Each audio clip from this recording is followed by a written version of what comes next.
Hay una diferencia entre hablar con Dios y que el infierno te escuche. Todos hemos hecho oraciones que se sienten como un susurro en un vendaval. Oraciones llenas de buenas intenciones, pero que parecen desvanecerse sin causar ningún efecto, dejándonos con la misma angustia, el mismo miedo y el mismo problema con el que empezamos. Nos preguntamos, ¿me está escuchando Dios? ¿Por qué no pasa nada? Pero la Biblia habla de otra clase de oración. Una oración que no es un susurro, es un trueno. Una oración que no solo llega a los oídos de Dios, sino que resuena como una alarma en los pasillos del infierno. Una oración que no es una simple petición, es un decreto de guerra. Una oración que no nace de la duda de un esclavo, sino de la autoridad de un hijo del rey.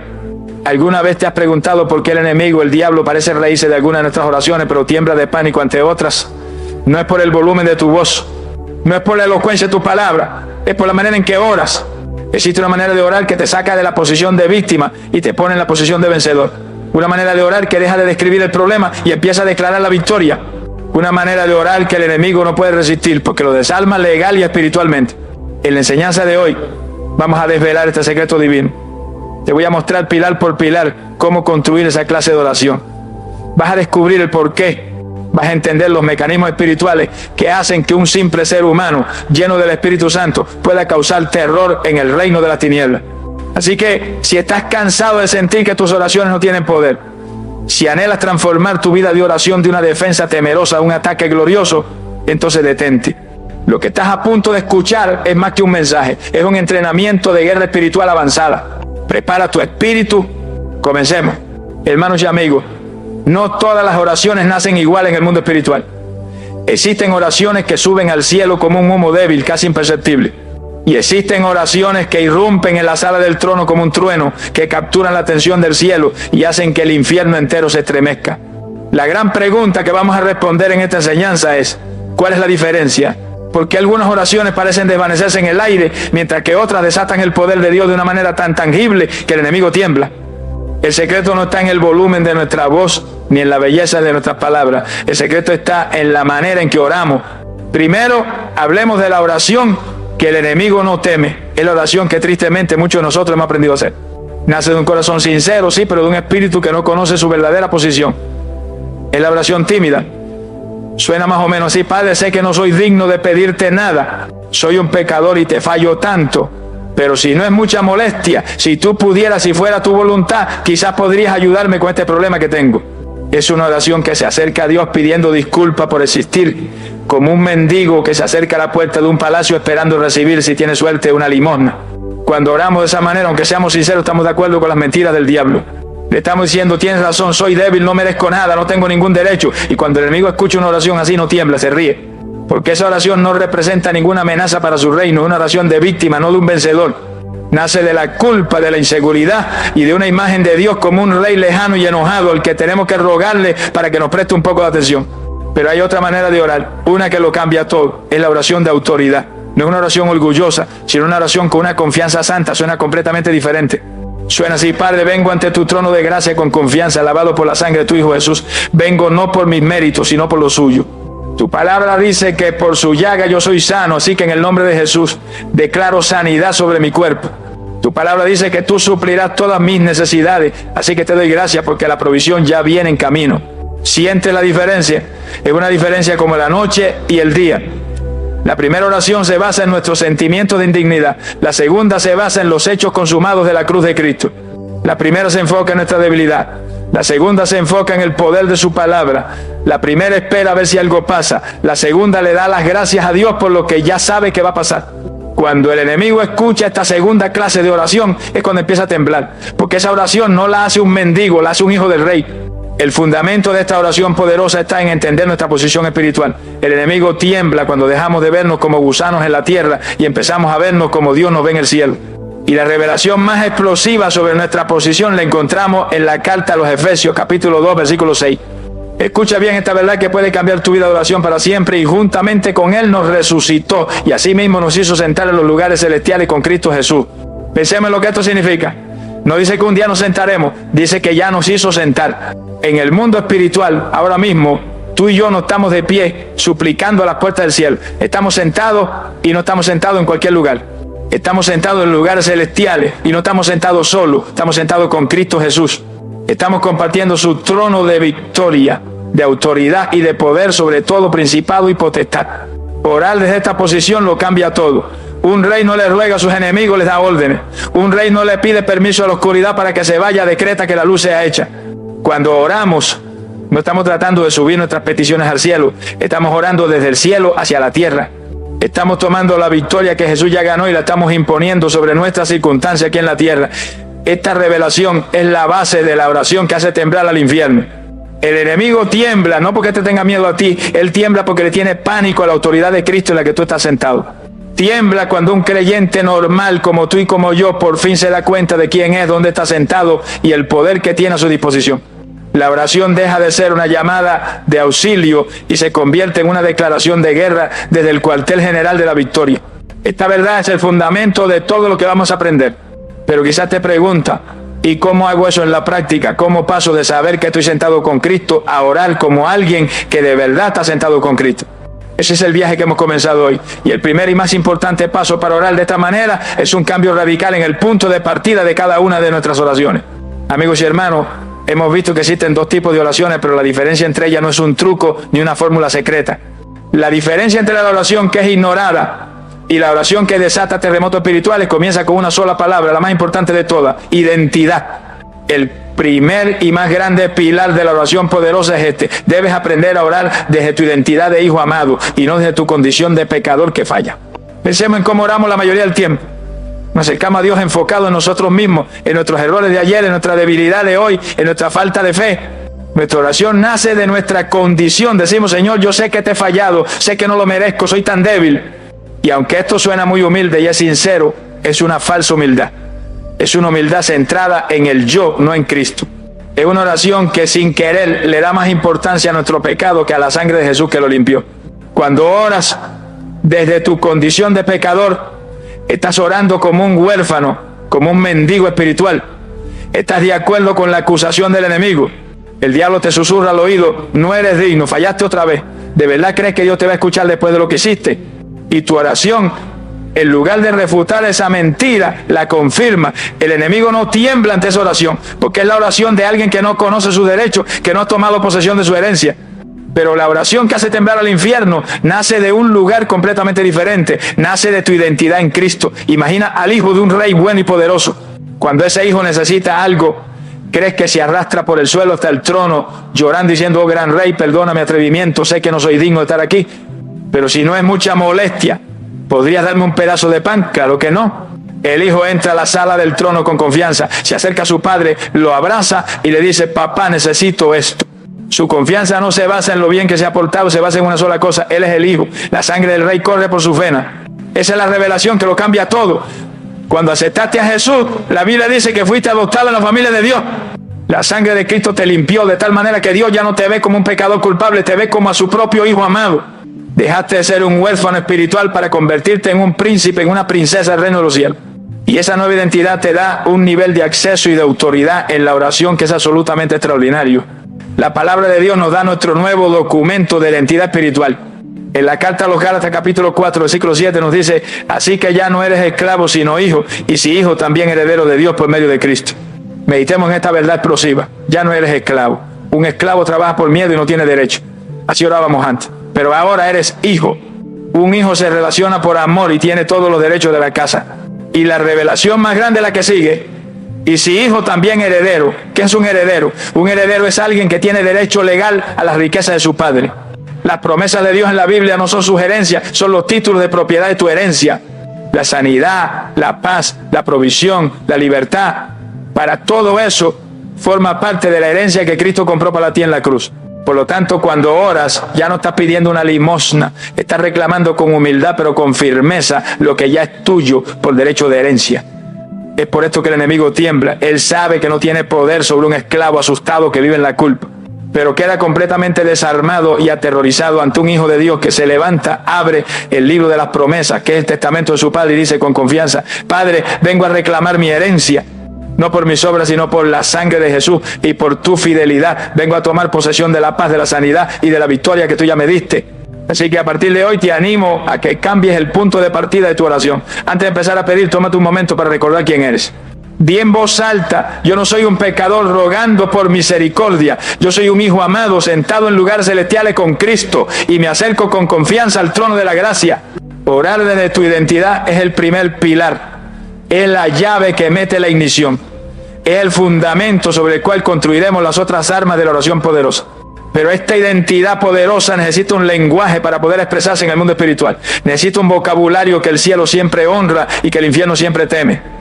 Y ese lenguaje no es el de nuestros deseos ni el de nuestras quejas. Es un lenguaje mucho más antiguo, mucho más poderoso e infalible que descubriremos en el siguiente paso.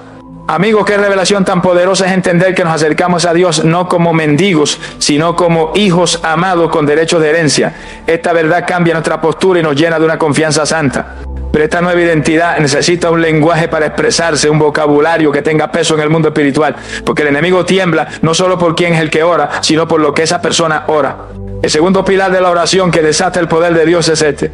Debemos aprender a orar la palabra de Dios y no solo nuestras opiniones o emociones. Pensemos en esto. ¿De qué están llenas la mayoría de nuestras oraciones?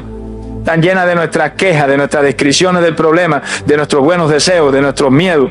Decimos cosas como: Señor, me siento tan mal, estoy tan preocupado, por favor ayúdame, ojalá que esto se solucione. Y aunque Dios en su misericordia escucha el clamor de un corazón sincero, estas palabras no tienen autoridad inherente en el mundo espiritual. El diablo no le tiene miedo a tus opiniones, no le tiene miedo a tus sentimientos. Él puede argumentar contra ellos todo el día. Pero hay algo a lo que el enemigo le tiene un pánico absoluto: la palabra escrita de Dios. La Biblia no es un simple libro de consejos o de historias inspiradoras, es un arsenal espiritual. El apóstol Pablo la llama la espada del Espíritu.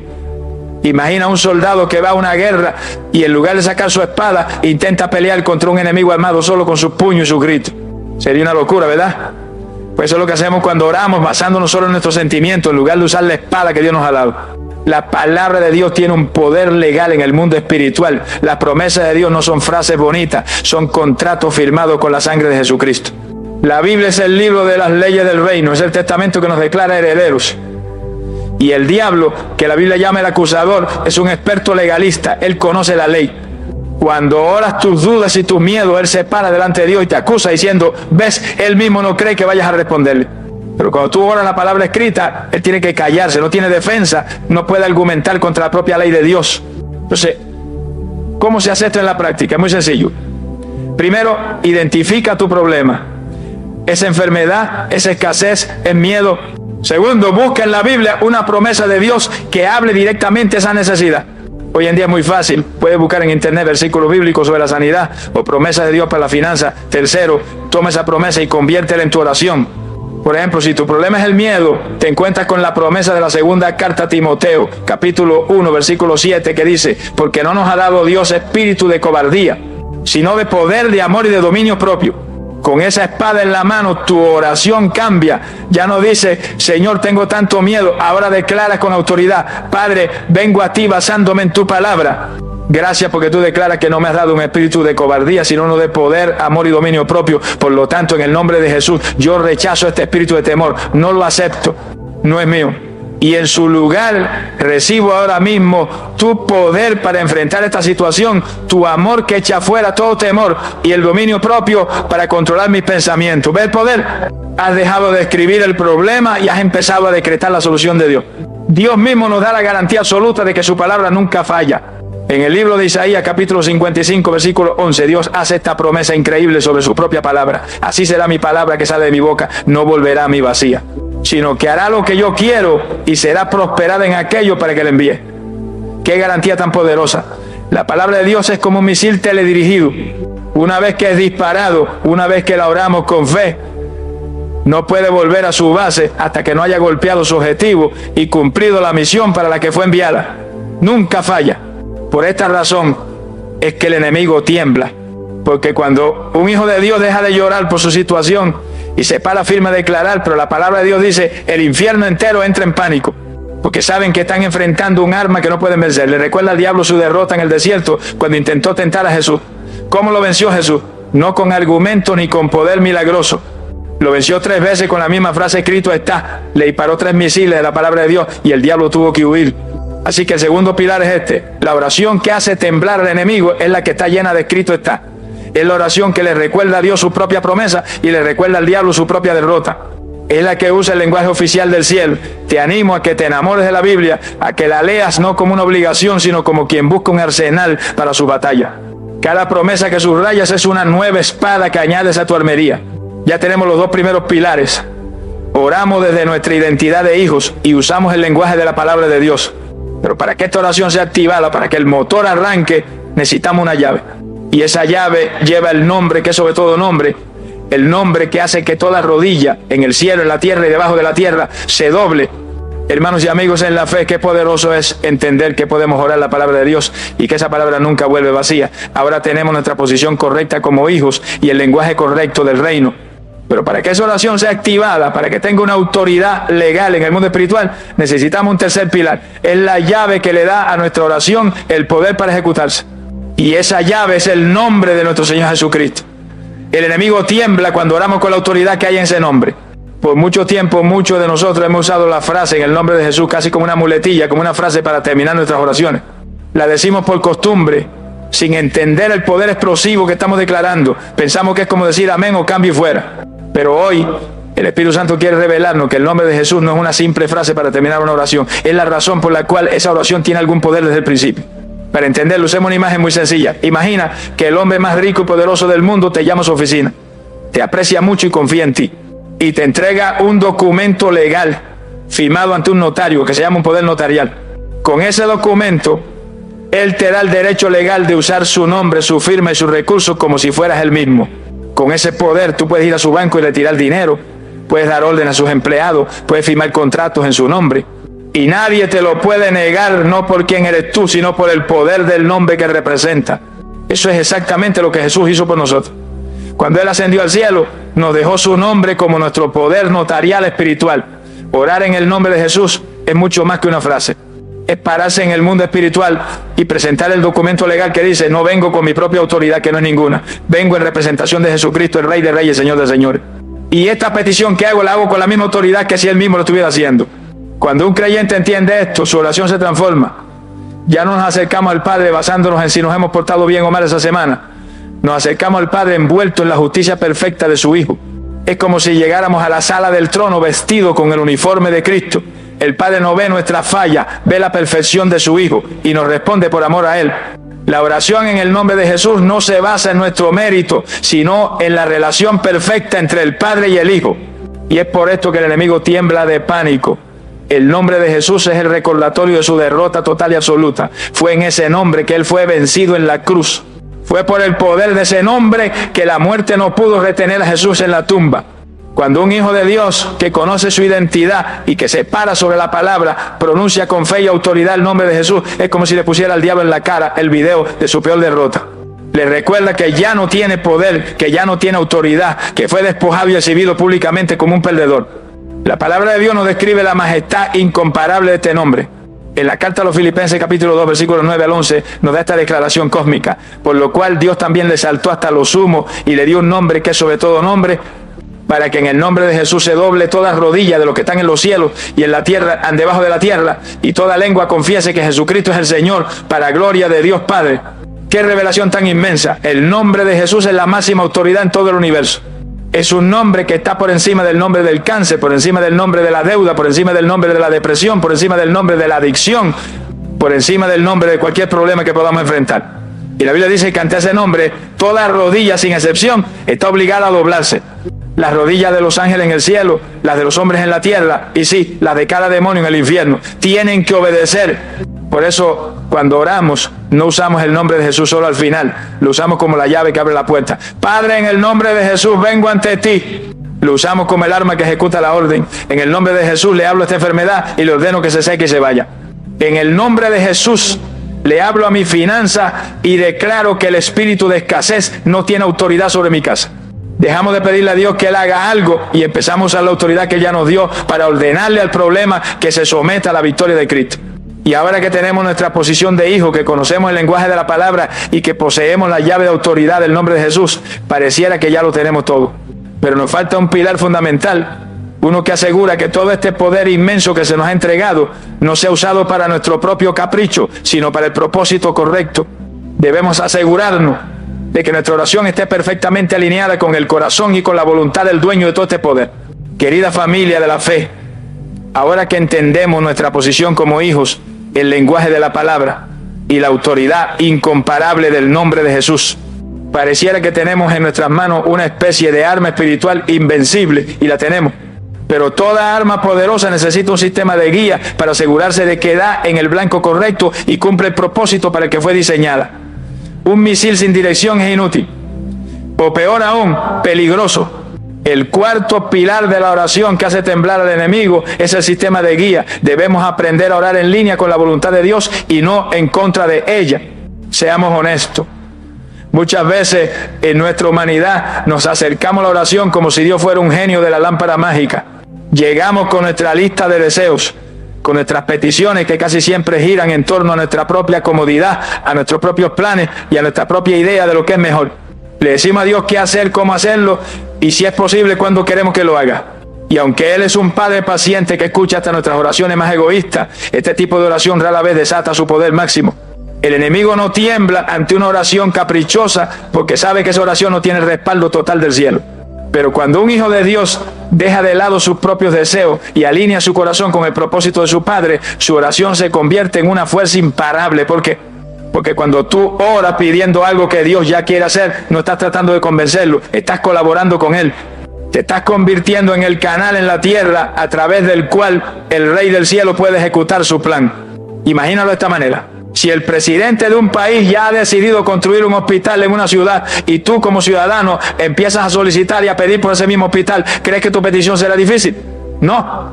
Toda la fuerza del gobierno se pondrán detrás de tu petición porque tú estás pidiendo algo que el que tiene el poder ya ha decidido hacer. De la misma manera, cuando tu oración se alinea con la voluntad de Dios, todo el poder, todos los recursos y todos los ángeles del cielo se ponen en movimiento para respaldar tu clamor. El ejemplo más poderoso y humilde de esto lo vemos en nuestro Señor Jesús en la noche más oscura de su vida, en el jardín de Getsemaní. Él, en su humanidad, tenía un deseo: Padre, si es posible, pasa de mí esta copa. Pero inmediatamente sometió su deseo a un propósito mayor, haciendo la oración más poderosa del universo: pero no se haga mi voluntad sino la tuya. En ese momento de su misión, el cielo entero se puso a su disposición para darle la fuerza de cumplir la voluntad del Padre. La oración que se rinde a la voluntad de Dios es la que obtiene el mayor poder de Dios. La palabra de Dios nos da una promesa increíble que es la garantía de que nuestras oraciones serán respondidas. En la primera carta de Juan, capítulo 5, versículos 14 y 15, leemos esta maravilla. Y esta es la confianza que tenemos en Él, que si pedimos alguna cosa conforme a su voluntad, Él nos oye. Y si sabemos que Él nos oye en cualquiera cosa que pidamos, sabemos que tenemos las peticiones que le hayamos hecho. Analicemos esta garantía. La condición es que pidamos conforme a su voluntad. Si cumplimos esa condición, el primer resultado es que Él nos oye. Es decir, nuestra oración es recibida con agrado, tiene acceso directo a la sala del trono. Y el segundo resultado explosivo: si sabemos que nos oye, entonces sabemos que tenemos las peticiones. No dice que quizás las tendremos, dice que ya son nuestras. En el momento en que una oración alineada con la voluntad de Dios sale de nuestra boca, la respuesta ya es un sí en el mundo espiritual. La manifestación en el mundo natural es solo cuestión de tiempo. Entonces la pregunta clave es: ¿cómo conocemos la voluntad de Dios? No es un secreto misterioso. La mayor parte de la voluntad de Dios ya está revelada claramente en la Biblia.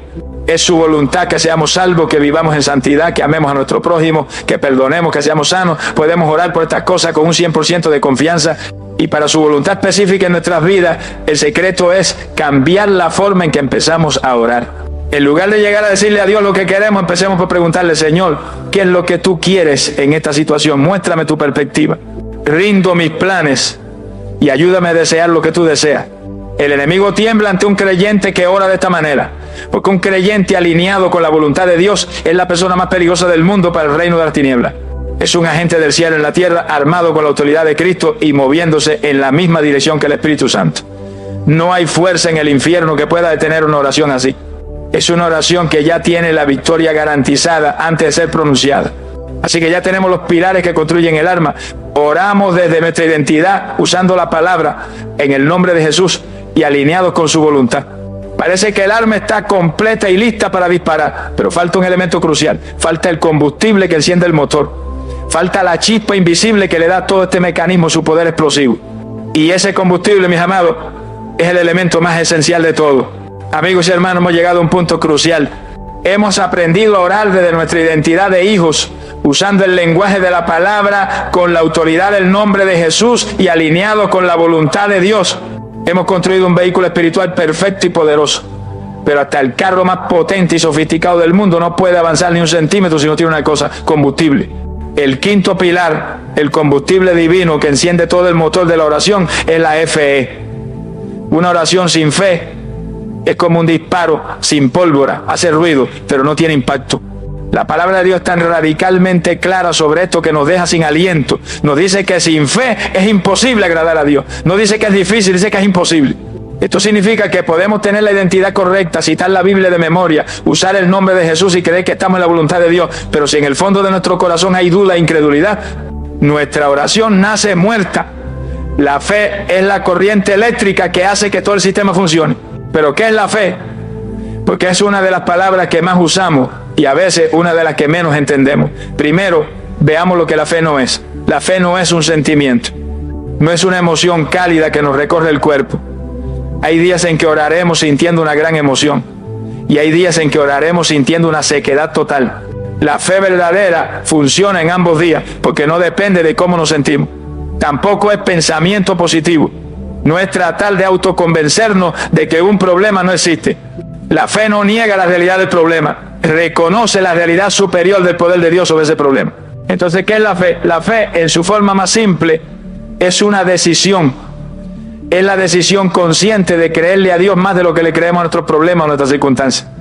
Es escuchar al médico decir no hay cura y responder a nuestro espíritu: sí, pero mi Dios es el gran sanador. Es ver la cuenta del banco en cero y declarar: sí, pero mi Dios es el dueño del oro y de la plata y Él es mi proveedor. La fe es una elección.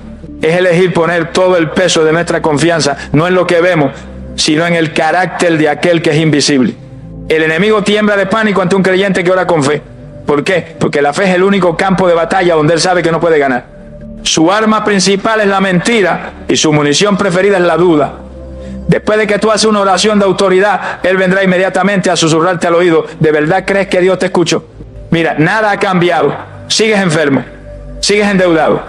Esto no funciona. Y si tú aceptas esa duda, tu fe se desinfla y tu oración pierde su poder. Pero si te paras firme y respondes: no me importa lo que vean mis ojos, yo le creo a Dios y a su promesa, has activado un escudo que apaga todos sus dardos de fuego. La Biblia nos da la definición y la necesidad de la fe en un solo versículo poderoso. En la carta a los Hebreos capítulo 11 versículo 6 leemos: pero sin fe es imposible agradar a Dios, porque es necesario que el que se acerca a Dios crea que le hay y que es galardonador de los que le buscan. Este versículo es la llave de la oración eficaz. Nos dice que para acercarnos a Dios necesitamos creer dos cosas. Primero, que le hay, es decir, que Él existe, que es real, que está ahí escuchándonos. Pero la segunda parte es la que desata el poder. Debemos creer que es galardonador de los que le buscan. Galardonador significa que es un Dios que recompensa, que responde, que se deleita en bendecir a sus hijos, que lo buscan con un corazón sincero. La fe no es solo creer que Dios existe, es creer que es un Dios bueno. Es acercarse a Él no con la duda de a ver si me ayuda, sino con la certeza de sé que me vas a ayudar porque eres un buen padre y has prometido hacerlo. Esta fe cambia por completo el lenguaje de nuestra oración. La oración de la duda dice: Señor, si es tu voluntad, sáname. La oración de fe dice: Padre, gracias porque tu palabra dice que es tu voluntad sanarme y por lo tanto recibo mi sanidad ahora en el nombre de Jesús. La oración de duda pide y espera. La oración de fe declara y agradece por adelantado. Es una oración que se para en la victoria antes de verla. Y eso para el diablo es insoportable porque le demuestra que sus mentiras y las circunstancias visibles ya no tienen poder sobre ti. Así que tenemos el arma completa y cargada. Oramos desde nuestra identidad con la palabra en el nombre de Jesús, alineados a su voluntad y ahora llenos de fe. Parece que nada puede fallar. Pero hay un último ingrediente, uno que se necesita cuando hemos disparado nuestra oración de fe y al mirar la montaña todavía no se ha movido al instante. ¿Qué hacemos en ese tiempo de espera? Es aquí donde entra el pilar final, el más subestimado y el que nos asegura la victoria, la perseverancia que se niega a rendirse. Mis queridos amigos y hermanos, hemos llegado al último pilar de la oración poderosa y es uno que nuestra cultura de lo instantáneo ha olvidado por completo. Hemos aprendido a orar desde nuestra identidad, con la palabra en el nombre de Jesús, alineado a su voluntad y llenos de fe. Hemos construido el arma perfecta y la hemos disparado. Pero ¿qué sucede cuando después de orar abrimos los ojos y la montaña de nuestros problemas sigue ahí, inmóvil? Es en este momento, en el tiempo de espera, donde se libran las batallas más feroces y donde muchos, tristemente, pierden su milagro. El sexto y último pilar de la oración que hace temblar al enemigo es la perseverancia. Debemos entender la estrategia principal del enemigo. Cuando él ve a un hijo de Dios orando de la manera correcta, sabe que no puede ganar en una confrontación directa. La palabra, el nombre y la fe son armas contra las que él no tiene defensa, así que cambia de táctica. Su plan ya no es derrotarte, es desgastarte. Él sabe que si puede hacer que te canse, que te desanime, que dude y que finalmente abandones tu puesto de oración, habrá ganado. Su victoria más grande no es vencerte en la batalla, es convencerte de que te rindas antes de que llegue el refuerzo. La perseverancia en la oración no es volver a pedirle a Dios lo mismo cada día porque pensemos que no nos escuchó la primera vez. No, Él nos escuchó. La perseverancia no nace de la duda, nace de la convicción. Perseverar es pararse cada día sobre el muro de la fe, mirar la montaña que aún no se ha movido y volver a declararle la palabra de Dios. Es recordarle a Dios su promesa, sí, pero más importante aún, es recordarle al diablo su derrota y recordarnos nosotros mismos la victoria que ya es nuestra en el mundo espiritual. Es una fe terca, una fe santa y obstinada que se niega a aceptar un no por respuesta cuando Dios ya la da un sí en su palabra. El mismo Señor Jesús nos enseñó la importancia de esta fe persistente. En el Evangelio de Lucas capítulo 18, Él contó la historia de una viuda que necesitaba justicia, pero el juez de su ciudad era un hombre malo que no temía a Dios ni le importaba a la gente. La viuda iba a verlo una y otra vez, día tras día, pidiendo lo mismo: hazme justicia. El juez la ignoraba, pero ella no se rindió. Siguió yendo, siguió insistiendo, siguió golpeando su puerta, hasta que el juez, cansado, dijo: aunque no le temo a Dios ni me importa a nadie, le haré justicia a esta viuda para que deje de molestarme. Y entonces Jesús nos da la revelación. Él nos dice: si un juez injusto responde por la persistencia, ¿cuánto más vuestro Padre Celestial, que es un juez justo y bueno, no les hará justicia a sus hijos que claman a Él día y noche? Jesús nos está diciendo que nuestra perseverancia no molesta a Dios, lo honra. Le demuestra que confiamos tanto en su bondad y en su justicia, que estamos dispuestos a seguir golpeando la puerta del cielo, no con duda, sino con la confianza de un hijo que sabe que su Padre bueno está dentro y que en cualquier momento va a abrir. La palabra de Dios nos anima a no rendirnos en este proceso. En la carta a los Gálatas, capítulo 6, versículo 9, el apóstol Pablo nos da esta promesa: no nos cansemos pues de hacer bien, porque a su tiempo segaremos y no desmayamos. Qué promesa tan llena de esperanza. Pablo reconoce que el proceso de hacer bien, que incluye orar, creer y esperar, nos puede cansar, pero nos anima a seguir porque la cosecha es segura y nos da dos condiciones: la cosecha llegará a su tiempo, es decir, en el tiempo perfecto de Dios, no en el nuestro, y la segaremos sí, y solo si no desmayamos, es decir, si no nos rendimos. El enemigo tiembla ante un creyente perseverante. Le aterroriza a la persona que después de una semana, un mes o un año sin ver respuesta, se levanta una mañana más, abre su Biblia, encuentra la promesa y vuelve a orar con la misma fuerza que el primer día. Esa fe terca es la que desgasta al diablo. Esa persistencia le anuncia que su estrategia de desgaste ha fallado. Le demuestra que tu fe no está basada en las circunstancias visibles, sino en la fidelidad invisible de tu Dios. Así que, hermano, hermana, no te rindas. No abandones tu puesto de oración. Si estás orando por la salvación de un hijo, sigue golpeando. Si estás clamando por una sanidad, sigue declarando. Si estás peleando por una restauración financiera, sigue sembrando y creyendo. Cada oración que repites no es en vano, es un golpe más al muro de la fortaleza enemiga. Y llegará un día, el debido tiempo de Dios, en que el último golpe caerá, el muro se derrumbará y la cosecha que has estado regando con tus lágrimas y tu fe la segarás con gozo. Y es aquí, mis amados, donde el cuadro completo de esta oración poderosa se revela. Hemos visto cada uno de los pilares por separado, pero ¿qué sucede en el mundo espiritual cuando un hijo de Dios que conoce su identidad se para sobre la palabra, usa el nombre de Jesús, se alinea a la voluntad del Padre, lo llena todo con una fe inquebrantable y además de todo se niega a rendirse? Es en esa unión que se produce la verdadera explosión espiritual. Amigos y hermanos, la perseverancia es la que nos mantiene en el campo de batalla hasta que llega la victoria. Es la virtud de los que se niegan a soltar la promesa. Pero ahora hemos llegado al momento de la explosión. Hemos aprendido sobre cada uno de los pilares de la oración poderosa por separado. Son como los ingredientes de una receta divina. Cada uno es importante, pero el verdadero milagro, la verdadera razón por la que el enemigo tiembla, no está en los ingredientes aislados, sino en la combinación de todos ellos al mismo tiempo. Pensemos en los elementos necesarios para crear un fuego poderoso. Necesitas la madera seca y lista, esa es la palabra de Dios. Necesitas una chispa que encienda la llama, esa es nuestra fe. y necesitas oxígeno que avive el fuego y lo haga crecer. Esa es la atmósfera de la voluntad de Dios. Si te falta uno de ellos, no tienes un fuego, solo tienes un intento fallido. La oración que sacude el infierno es exactamente igual. Es la fusión de todos los pilares en un solo y único acto de guerra espiritual. Imaginemos por un momento al creyente que ora de esta manera. No es una persona especial, es una persona posicionada. Primero, se para sobre la roca firme de su identidad. No se acerca a Dios con timidez, sino con la confianza de un hijo amado que sabe que tiene acceso ilimitado a la sala del trono. Su oración no nace de la culpa, sino de la gracia. Esta posición de hijo es su escudo y su derecho legal en el mundo espiritual. Con esa identidad bien puesta, este creyente no abre su boca para hablar sus propias quejas o sus miedos. Abre la Biblia y toma en su mano la espada del Espíritu, la palabra de Dios.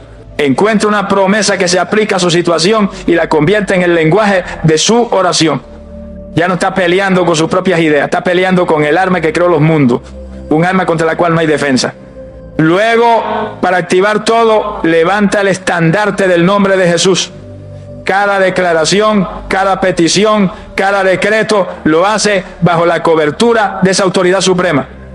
No está operando en su propio poder, está usando el poder notarial del Rey del Universo.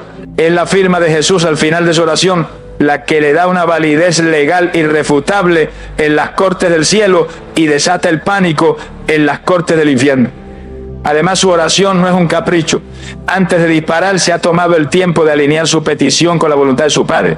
Su corazón no busca su propia comodidad, busca la gloria de Dios. Y como su oración está en perfecta sintonía con lo que el cielo ya quiere hacer, no hay ninguna resistencia en el trono. Al contrario, todo el poder del cielo se pone detrás de su clamor para que se cumpla. Todo esto está envuelto y encendido por el combustible de una fe audaz. No es una fe que espera ver para creer, es una fe que cree para poder ver. Le da gracias a Dios por la victoria antes de que sus ojos la vean, porque su confianza no está en las circunstancias, sino en el carácter del Dios que no puede mentir. Y finalmente mantiene esta postura con una santa perseverancia. No importa si la respuesta tarda, no importa si el enemigo ruge, él no se mueve de su posición. Esta combinación es la que produce la explosión espiritual. Es un hijo orando la palabra en el nombre de Jesús según la voluntad de Dios, lleno de fe y con perseverancia.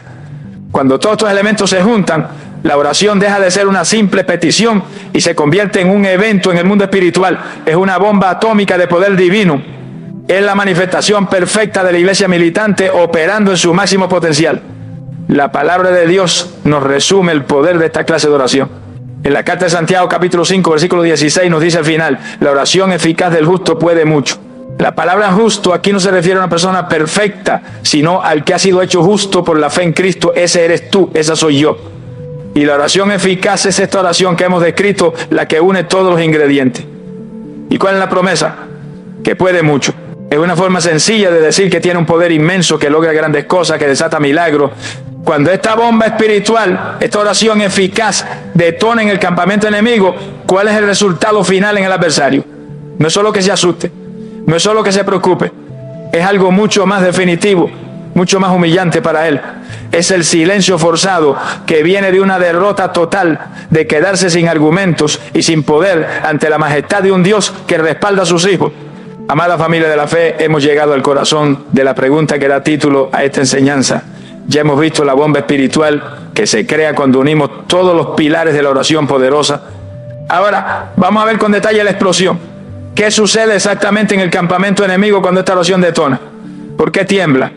La respuesta es simple y devastadora para él. Tiembla porque se queda sin argumento. Tiembla porque tu oración lo silencia por completo. Imagina por un momento el mundo espiritual como una gran corte celestial. La Biblia llama a Satanás el acusador de nuestros hermanos. Su trabajo principal es pararse día y noche delante del trono de Dios a acusarnos. Él es el fiscal.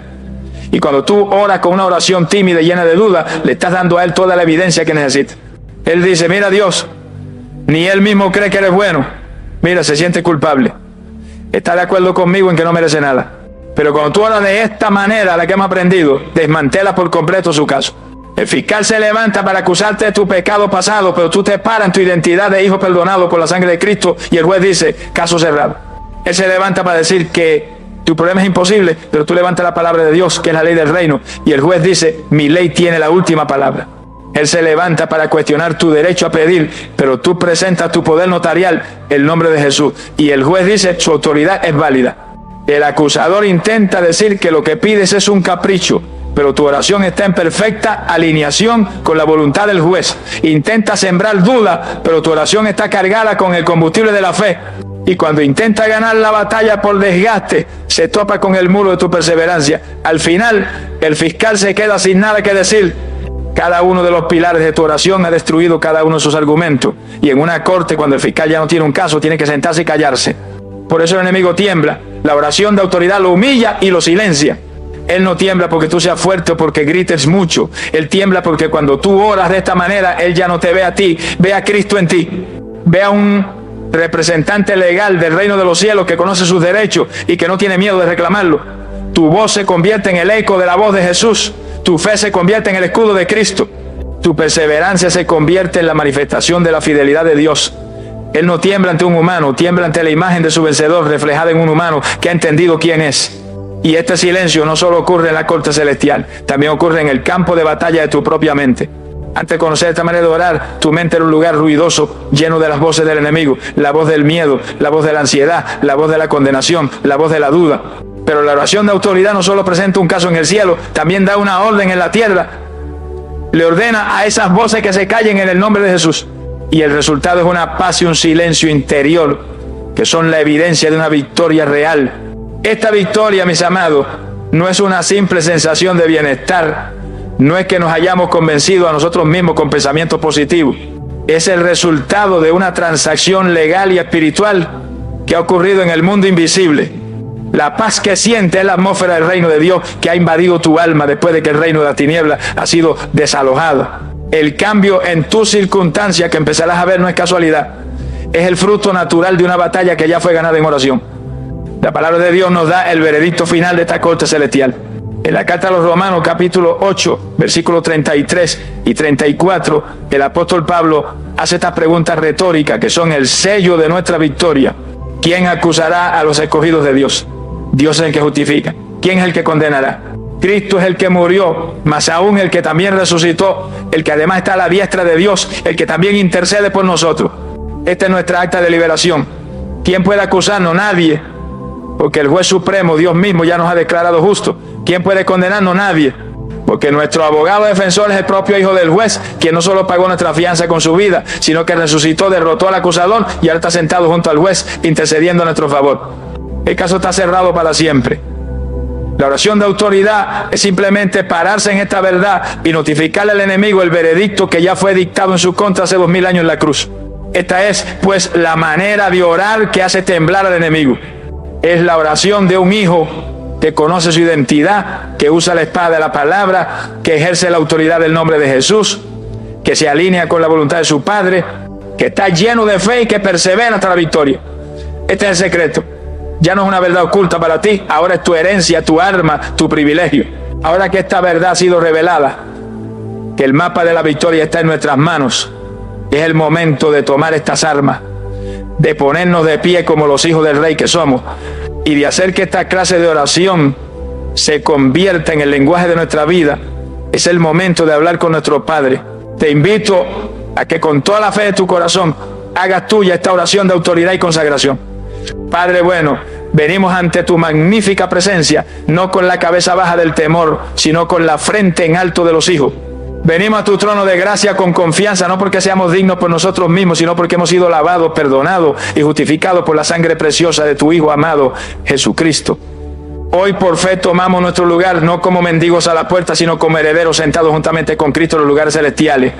Renunciamos para siempre a la oración tímida que nace de la culpa y la incredulidad. Te pedimos, Espíritu Santo, que nos des un hambre voraz por tu palabra. Que la Biblia deje de ser un libro en un estante y se convierta en la espada afilada en nuestra mano. Enséñanos a encontrar tus promesas, a memorizarlas, a creerlas y a declararlas sobre nuestra vida. Que el escrito está se convierta en el lenguaje de nuestra boca y en la convicción de nuestro corazón. Que cada una de tus promesas sea un misil de fe que disparemos contra la fortaleza del enemigo.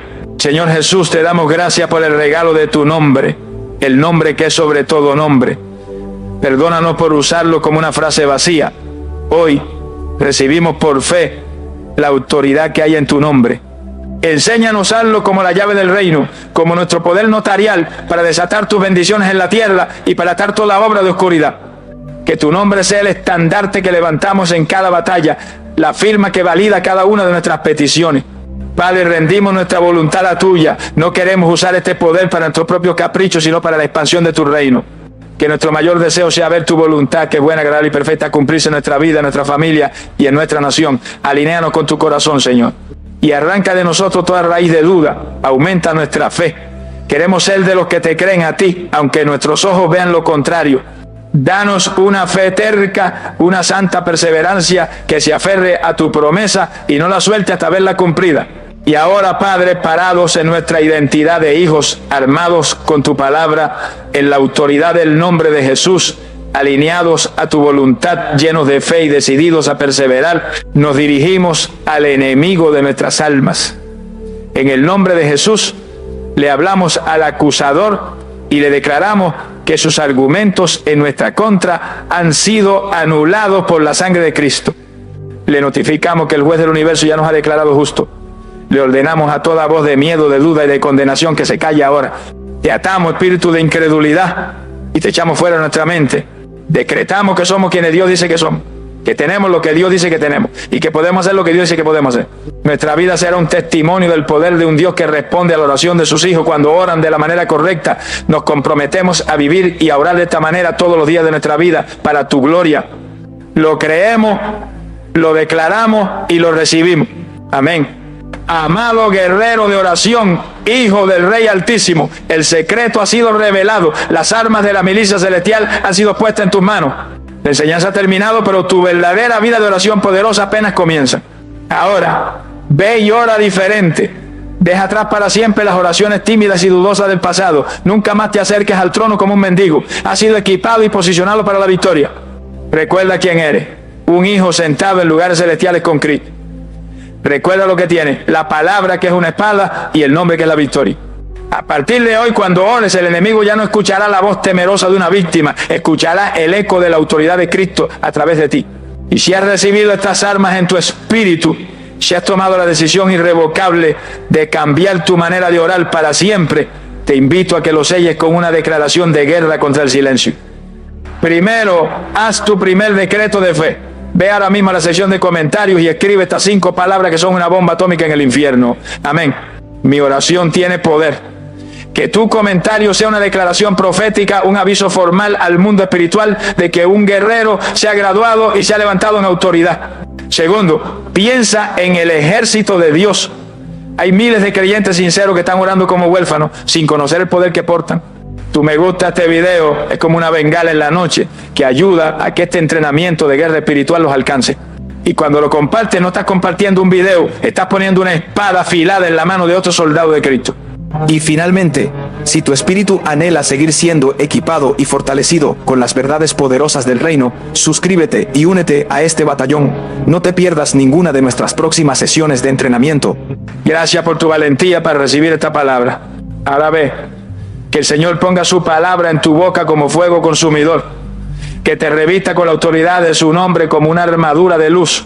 Que cada oración que hagas de ahora en adelante sea un terremoto en el infierno y una fiesta de celebración en el cielo. Ve y toma tu lugar como el vencedor que fuiste llamado a ser. Y esperamos, si Dios quiere, encontrarnos en una próxima sesión. Permanece en su victoria. Oiga esto con mucha atención, porque hay misterios en el mundo espiritual que la mente carnal no puede comprender, pero que el espíritu discierne con claridad. Usted se ha estado despertando noche tras noche y cuando mira el reloj digital de su mesa de noche o el de su celular ve esos números parpadeando, las 3:33 de la madrugada. Al principio usted pensó que era casualidad, pensó que era porque había tomado mucha agua antes de acostarse o porque había comido pesado, pero pasa una noche y pasa otra y siempre es la misma hora exacta. 3:33 y usted siente una inquietud en el pecho, siente que alguien lo está observando, siente que el sueño se le espantó y que hay una presencia en el cuarto. Hermano, no se asuste, pero tampoco sea ignorante. Eso no es insomnio, eso no es indigestión, eso es el timbre del teléfono del cielo sonando en su espíritu. Dios está tocando a la puerta de su conciencia porque tiene una cita urgente con usted y ha escogido esa hora específica para darle una clave de acceso a sus tesoros escondidos. Alaba lo que Él vive. Dios es un Dios de orden y un Dios de detalle, y Él usa hasta los números para hablarnos cuando estamos muy ocupados o muy solos durante el día para escuchar su voz. Vamos a la palabra profética, que es la base de este misterio. Abra su Biblia o anótelo en su corazón, porque esto es lo que Dios le está gritando cada vez que usted ve esos números. El libro del profeta Jeremías, capítulo 33, versículo 3. Fíjese bien en la coincidencia divina. Capítulo 33, versículo 3. 3. Dios le está dando la dirección bíblica en el reloj. ¿Y qué dice ese versículo poderoso? Dice: clama a mí, y yo te responderé, y te enseñaré cosas grandes y ocultas que tú no conoces. Sonría si puede. Dios lo despierta a esa hora porque Él quiere que usted clame. Él no quiere que usted se quede mirando el techo preocupado por las deudas. Él no quiere que usted se ponga a ver el celular. Él quiere que usted active el clamor. La palabra clamar en el original hebreo implica un grito de auxilio, un grito de parto, una oración intensa y desesperada. A esa hora de la madrugada el silencio es absoluto y su clamor sube limpio, sin interferencias, hasta el trono de la gracia. Dios le está diciendo: hijo, despierta, porque tengo cosas que decirte, y si sigues durmiendo te vas a perder la revelación. Mi alma te alaba, Jesús. Hay poder en Jesús. Y mire la promesa que sigue: y te enseñaré cosas grandes y ocultas que tú no conoces. Aquí está el secreto de las 3:33. Dios tiene información clasificada. Dios tiene secretos de estado del reino de los cielos que no se los puede dar a cualquiera y que no se pueden recibir en medio del ruido del día. Son cosas ocultas. Quizás hay una trampa que el diablo le está poniendo en su trabajo y usted no la ve porque está oculta. Quizás hay una enfermedad que quiere tocar su cuerpo y está oculta. Quizás hay una bendición financiera que está retenida en el mundo espiritual y usted no sabe cómo bajarla. Dios lo despierta a esa hora para darle la estrategia, para quitarle la venda de los ojos, para mostrarle el mapa del tesoro. ¿Cuántos hombres de Dios han recibido las advertencias más grandes de su vida justo a esa hora? El Espíritu Santo le susurra: cuidado con aquel socio. O le dice: unge a tus hijos ahora mismo porque el ángel de la muerte está pasando. Si usted se da la vuelta y sigue roncando, usted está despreciando la inteligencia divina. Usted está yendo a la guerra sin las coordenadas del enemigo. No sea negligente. Cuando vea el 3:33, salte de la cama como un resorte y diga: Señor, aquí estoy, habla que tu siervo oye. Revélame lo oculto, muéstrame lo que no conozco. Usted tiene que entender que el diablo también conoce el poder de esta hora. Los brujos y los satanistas le llaman la hora muerta o la hora del diablo, y ellos se levantan a las 3 de la mañana para hacer sus pactos y para lanzar maldiciones contra los hijos de Dios. Ellos imitan lo que es de Dios porque saben que a esa hora el mundo espiritual está muy activo. Y si los hijos de las tinieblas son más sagaces que los hijos de la luz, entonces estamos en problemas. ¿Cómo es posible que el brujo esté despierto maldiciendo y el cristiano esté durmiendo roncando? Alaba lo que él vive. Dios lo despierta a las 3:33 para que usted anule las obras de las tinieblas, para que usted intercepte los misiles del enemigo, para que usted levante un vallado de fuego alrededor de su casa. Es una hora de confrontación. Dios le está diciendo: clama a mí, clama para romper el hechizo. Clama para romper la atadura. Clama para que lo oculto salga a la luz. Si usted siente miedo a esa hora es porque no está orando. El amor echa fuera el temor. Si usted se pone a orar y a clamar la presencia de Dios, va a llenar su cuarto y cualquier demonio que estuviera rondando va a tener que huir quemado por el fuego del Espíritu Santo. Sonría que el Señor le ama y le quiere dar la victoria sobre lo oculto. Esas cosas grandes y ocultas también se refieren a su propósito y a su ministerio. Muchos de ustedes andan confundidos sin saber para qué nacieron o cuál es el siguiente paso en su vida. Y Dios lo despierta a las 3:33 porque quiere darle la visión, quiere mostrarle su futuro, quiere mostrarle los planes de bien y no de mal que tiene para usted. En la tranquilidad de esa hora, Dios puede proyectar en la pantalla de su mente los sueños que Él tiene para usted. Puede darle ideas de negocio que nadie ha tenido. Puede darle la letra de una canción que va a ministrar a miles. Puede darle el tema de una predicación que va a salvar almas. No subestime ese momento. No piense que es una molestia, es un privilegio. El Rey del Universo le está concediendo una audiencia privada. Es como si el presidente lo llamara a su oficina en medio de la noche para contarle los secretos de la nación. Usted iría corriendo. Pues el Rey de Reyes lo está llamando. Jeremías 33:3 es su pase de entrada, no lo desperdicie. Así que, hermano, la próxima vez que abra los ojos y vea ese número parpadeando en la oscuridad, no se queje. No diga: ay, otra vez me desperté. Diga: gracias, Señor. Gracias porque me está llamando. Gracias porque quiere hablar conmigo. Y levántese. Aunque el cuerpo le pida cama, levántese. Vaya a la sala o quédese ahí mismo de rodillas y empiece a clamar. Active la promesa. Diga: Señor, tú dijiste que si clamo tú respondes. Pues aquí estoy clamando. Responde, Señor, muéstrame las cosas ocultas, revélame tu gloria. Y le aseguro que si usted es fiel a esa cita divina, Dios va a empezar a abrirle los ojos de una manera sobrenatural. Usted va a empezar a caminar con una sabiduría que no es de este mundo. Usted va a anticipar los ataques del diablo. Usted va a ver las oportunidades antes que nadie. Su vida espiritual va a pasar de ser una televisión en blanco y negro a ser una visión en alta definición.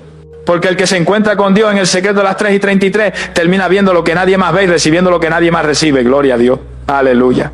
Escuche bien esto, porque estamos entrando en una dimensión de responsabilidad espiritual que hace temblar las rodillas de los valientes.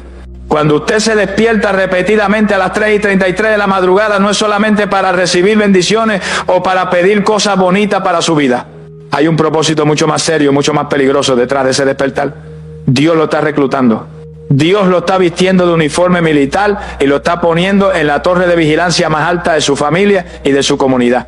Usted ha sido escogido como el centinela, el atalaya, el vigilante, que tiene la obligación de detectar al enemigo antes de que llegue a la puerta. En la antigüedad las ciudades tenían muros altos y sobre esos muros se paseaban los centinelas durante la noche. Mientras el pueblo dormía confiado, el centinela tenía los ojos bien abiertos, escudriñando el horizonte, buscando cualquier señal de movimiento, cualquier sombra sospechosa, cualquier brillo de espada enemiga. Si el centinela se dormía, la ciudad estaba condenada a la muerte. Alaba lo que él vive.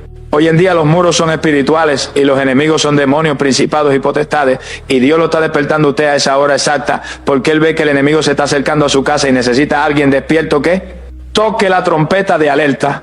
Vamos a la constitución divina del oficio del centinela, que se encuentra en el libro del profeta Ezequiel, capítulo 33, versículo 7. Grábese esto en el espíritu, porque es su nombramiento oficial firmado por el Dios Altísimo.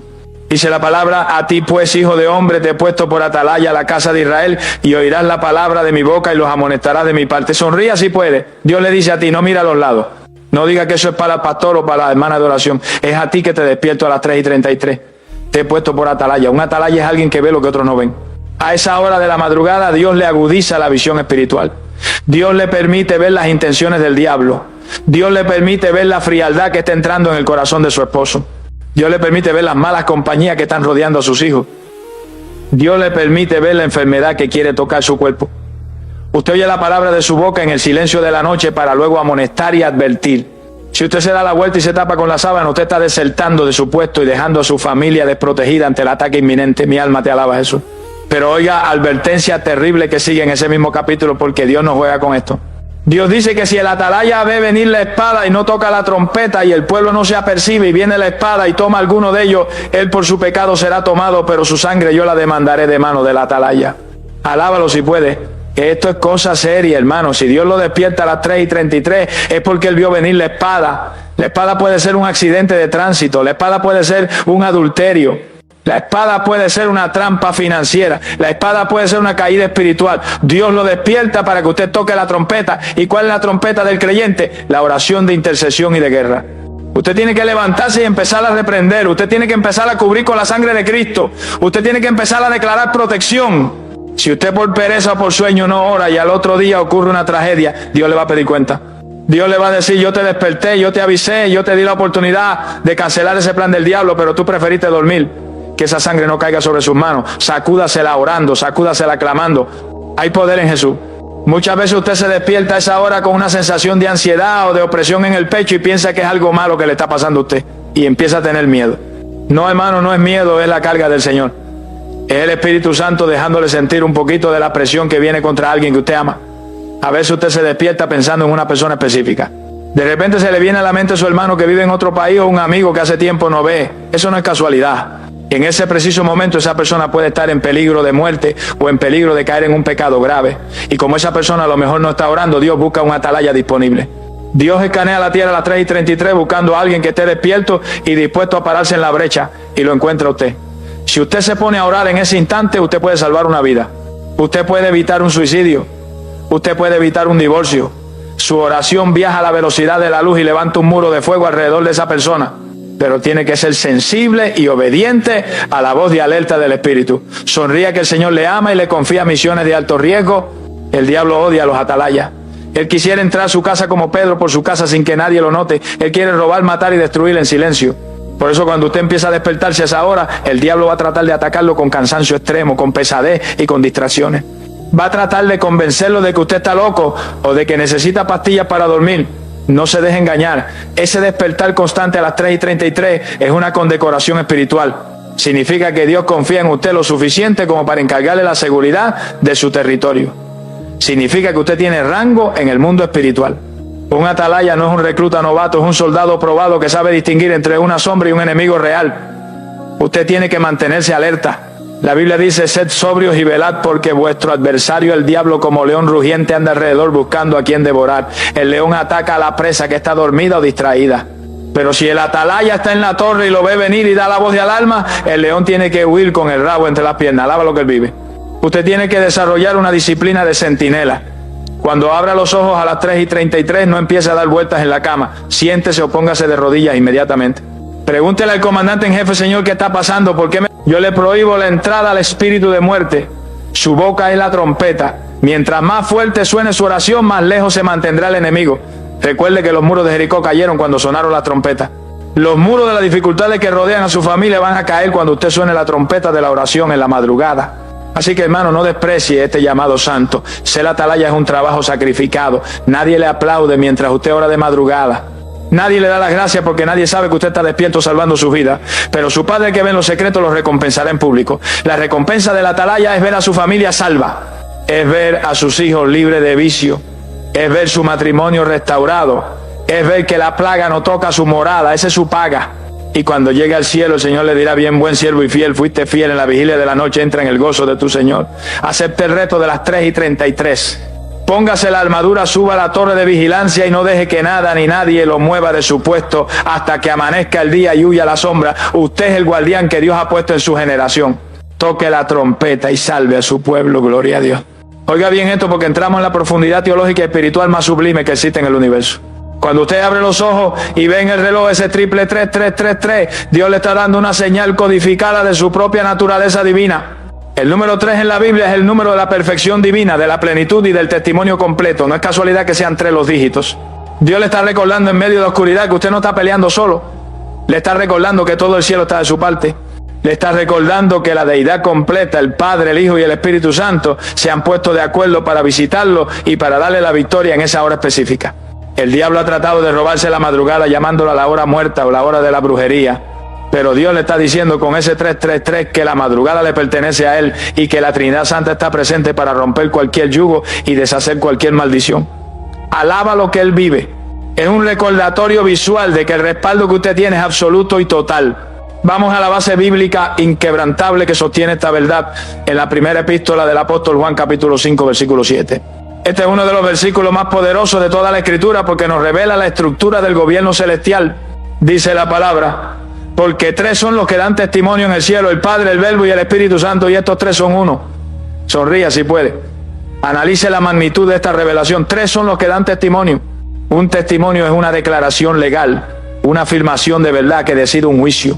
A las 3:33 de la madrugada se está celebrando un juicio en el mundo espiritual sobre su vida, sobre su familia y sobre su futuro. El diablo, que es el acusador de los hermanos, se levanta para acusarlo, para señalar sus pecados, para reclamar sus derechos sobre su casa, pero entonces aparecen los 3 testigos de la defensa.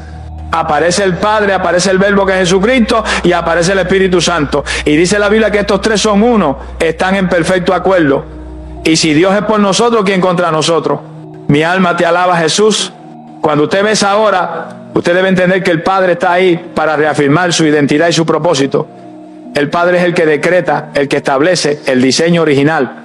A esa hora el Padre le dice: hijo mío, yo te formé desde el vientre de tu madre y tengo pensamientos de paz para ti. El Padre pone orden en el caos. Si su vida está desordenada, si su familia es un desastre, invoca al Padre a las 3:33.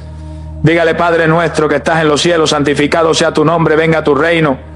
Cuando el Padre se manifiesta, la autoridad suprema se establece y todo demonio tiene que callar. El Padre es la fuente de toda paternidad y de toda provisión.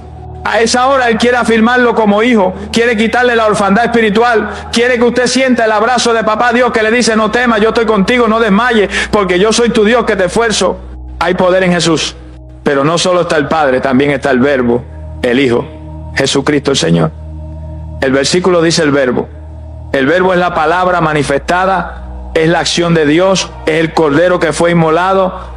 A las 3:33 Cristo se manifiesta como su intercesor y como su redentor. Él: mi sangre los limpia de todo pecado. A esa hora usted tiene que clamar la sangre de Cristo. La sangre tiene voz y habla mejor que la de Abel. La sangre grita misericordia, grita perdón, grita libertad. Cuando usted ve el 333, recuerde que Cristo murió y resucitó al tercer día. El número 3 le habla de resurrección. Si hay algo muerto en su vida, si hay un sueño muerto, un matrimonio muerto, invoque al Hijo. Él es la resurrección y la vida. Él puede soplar vida sobre sus huesos secos en la quietud de la madrugada. Alaba lo que Él vive. Y luego está el tercer testigo, el Espíritu Santo. Él es el ejecutor del...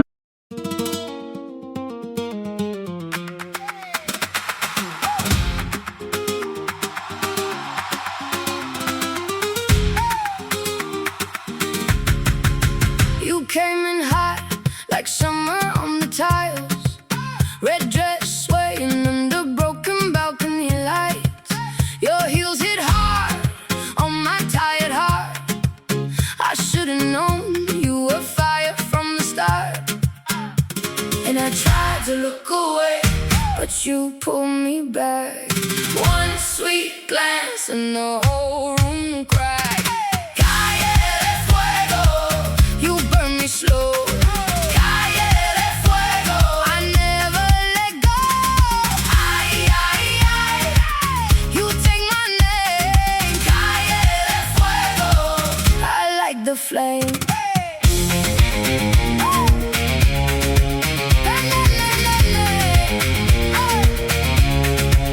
We danced too close by the orange kiosk. Your laugh cut through like a blade through cloth.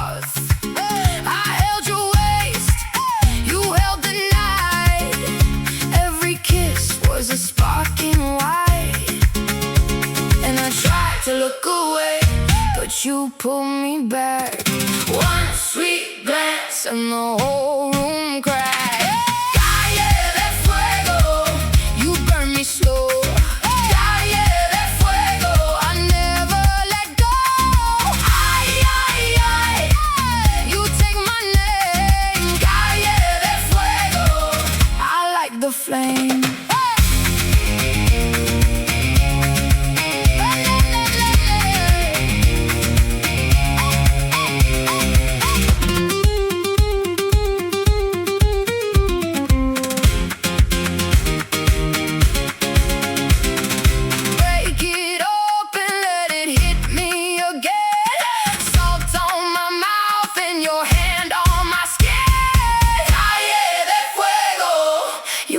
Slow. Calle de fuego, I never let go. Ay, ay, ay, you take my name. Calle de fuego, I like the flame. I like the flame.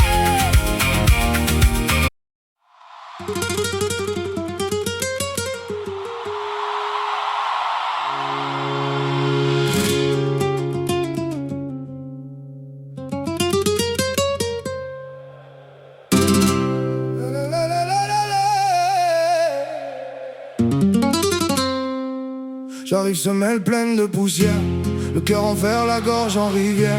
Tes mots glissent, moi je tiens là-bas. Dans tes yeux je lis le départ. Je marche seul mais je fais du bruit. Chaque pas dit ce que tu fuis. J'ai la braise sous la peau, regarde. Et ton silence me laisse des traces.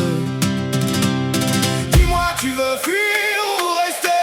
Le feu revient quand tu me regardes. Tout tremble avant de tomber, et mon nom frappe.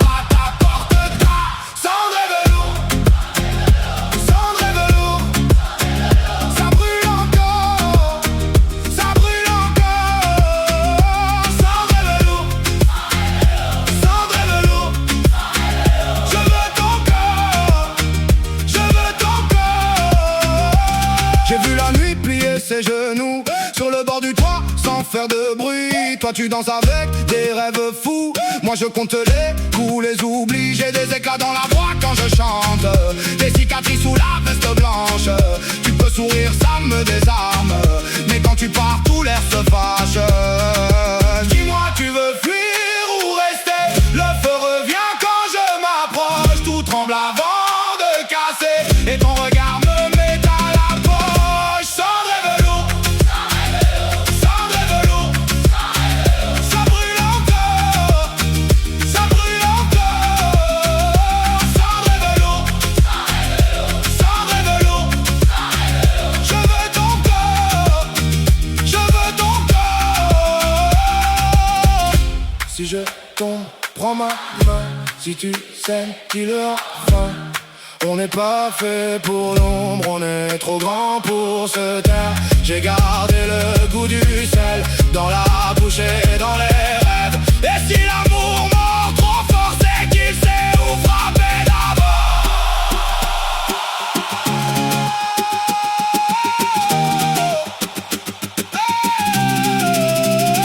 El poder de Dios en la tierra. Él es el que unge, el que convence, el que guía, el que consuela. A las 3:33 el Espíritu Santo se mueve sobre la faz de las aguas de su vida para crear algo nuevo. Él es el fuego que quema la basura. Él es el aceite que sana las heridas. Él es el viento que trae refrigerio. El Espíritu Santo le da la fuerza para orar cuando usted no tiene ganas. La Biblia dice que Él nos ayuda en nuestra debilidad con gemidos indecibles. Cuando usted se despierta a esa hora y no sabe qué decir, deje que el Espíritu Santo ore a través de usted. Deje que fluyan las lenguas celestiales. Esas lenguas son el lenguaje perfecto de la Trinidad. El Espíritu Santo toma los secretos del Padre y del Hijo y los deposita en su espíritu. Es una conexión directa de banda ancha con el cielo. No apague el espíritu, déjelo fluir, déjelo moverse con libertad en su cuarto. Sonría que el Señor le ama y le ha dado al Consolador para que esté con usted para siempre. Usted tiene que entender que el diablo trata de imitar esta Trinidad con su propia Trinidad satánica para burlarse de Dios, el dragón, la bestia y el falso profeta. El diablo usa la madrugada para soltar sus demonios en grupos de 3 para traer destrucción, muerte y robo. Por eso a veces usted siente ataques triples.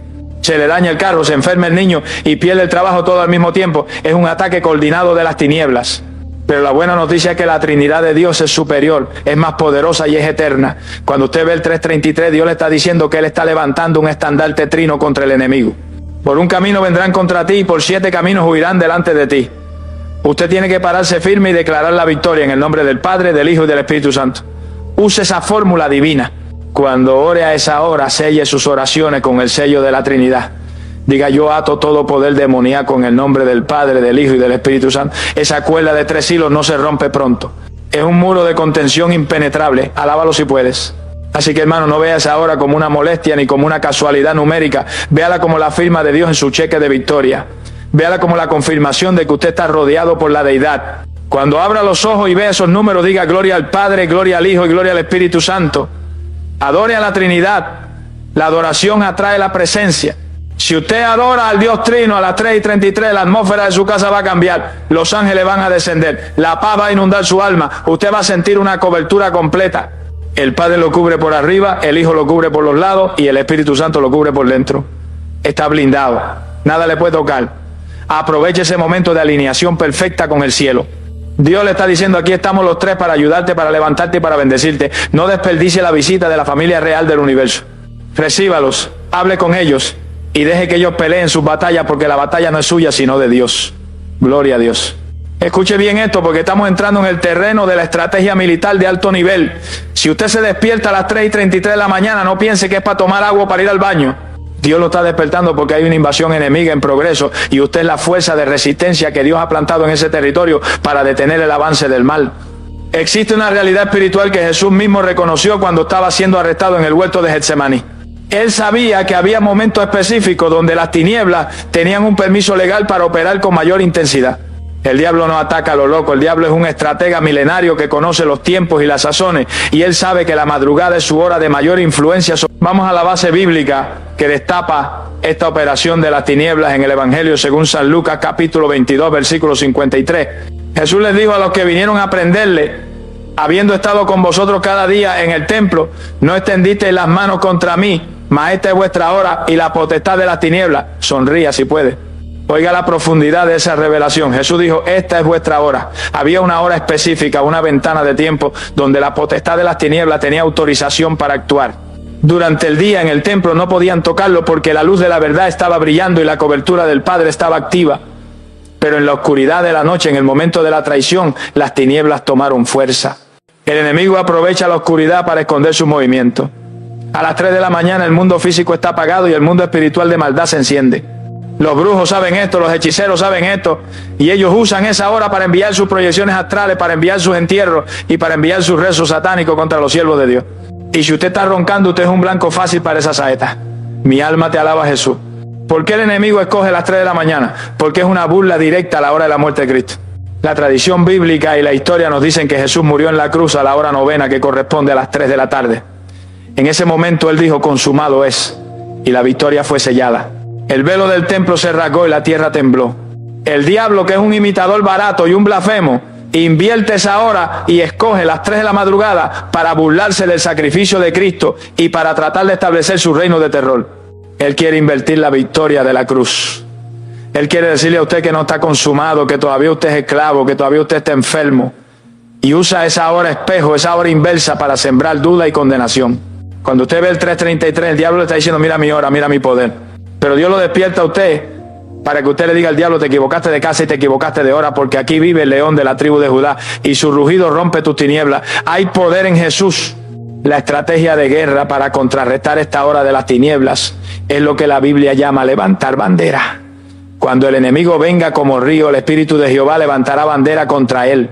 Levantar bandera significa establecer soberanía. Significa decir, este territorio es propiedad del reino de los cielos y aquí no entra la basura del infierno. Cuando usted se despierta a esa hora, usted tiene que abrir su boca y decretar. La guerra espiritual se hace hablando. No se quede pensando, ore en voz alta. Rompa el silencio que el diablo quiere usar para intimidarlo. Diga, Satanás, sé que estás operando en esta hora, sé que es tu hora de tiniebla, pero yo soy hijo de la luz y donde llega la luz, las tinieblas tienen que huir. Yo enciendo la luz de Cristo en mi casa. Yo enciendo la luz de la palabra y declaro inoperante toda brujería, todo rezo contrario y toda maldición enviada contra mi vida. Alábalo si puedes. Usted tiene que anular los decretos de las tinieblas. Si a esa hora están lanzando enfermedad, usted lance salud. Si a esa hora están lanzando ruina, usted lance prosperidad. Contrarreste el ataque con la palabra de Dios. Usted tiene que entender que en esa hora la mente subconsciente de las personas está más abierta y vulnerable. El diablo usa eso para plantar semillas de fracaso en la mente de sus hijos y de su esposo mientras duermen. Él les susurra, tú no sirves, tú eres un perdedor, tú vas a caer. Y ellos se levantan al otro día sintiéndose mal, sin saber por qué. Dios lo despierta a usted para que usted sea el escudo de ellos. Usted tiene que pararse al lado de su cama o desde su propio cuarto y hacer una limpieza espiritual. Diga, yo arranco toda semilla de cizaña que el enemigo sembró en la mente de mi familia esta noche. Yo ordeno a los espíritus de pesadilla y de tormento que suelten sus mentes ahora mismo. Yo limpio los aires de mi casa con la sangre de Jesús. Usted tiene autoridad para limpiar la atmósfera. No deje que el aire de su casa se cargue de demonios. Use la autoridad del nombre de Jesús para barrer la casa espiritual. Sonría que el Señor le ama y le ha dado poder para hollar serpientes y escorpiones. Otra táctica poderosa en esta hora es la alabanza de alto nivel. El diablo espera que a esa hora haya silencio o haya miedo. Pero si usted empieza a alabar, si usted empieza a adorar, usted confunde al enemigo. La alabanza a las 3 de la mañana es un arma de tortura para los demonios. Ellos no soportan oír el nombre de Jesús. Ellos cantaron y hubo un terremoto. Si usted siente que el ambiente está pesado, si siente que hay una opresión, no se ponga a pelear con su fuerza, póngase a adorar. Cante sobre la sangre, cante sobre la cruz, cante sobre la grandeza de Dios.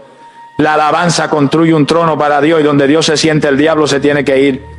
La adoración cambia la frecuencia de su hogar. Pasa de ser una frecuencia de tinieblas a una frecuencia de gloria. Y en esa frecuencia los planes del diablo se desintegran, se cortan las comunicaciones del enemigo y sus estrategias quedan anuladas. Alaba lo que él vive. Así que, hermano, no le tenga miedo a la hora de las tinieblas. Jesús dijo, esta es vuestra hora, pero también dijo, confiad, yo he vencido al mundo. La hora de las tinieblas es temporal, tiene un límite. El diablo sabe que le queda poco tiempo. Su hora se acaba cuando sale el sol de justicia. Pero mientras dure la oscuridad, usted es la lámpara encendida, usted es la resistencia. No ceda ni un centímetro de terreno. Cuando vea el 3:33, tome su espada, que es la palabra de Dios, y empieza a cortar cabezas de gigantes. Corte la cabeza de la enfermedad, corte la cabeza de la pobreza, corte la cabeza del vicio. Declare que aunque el diablo se levante de madrugada, el Dios de Israel no duerme y él está peleando a su lado. Convierta la hora de las tinieblas en la hora de su mayor victoria.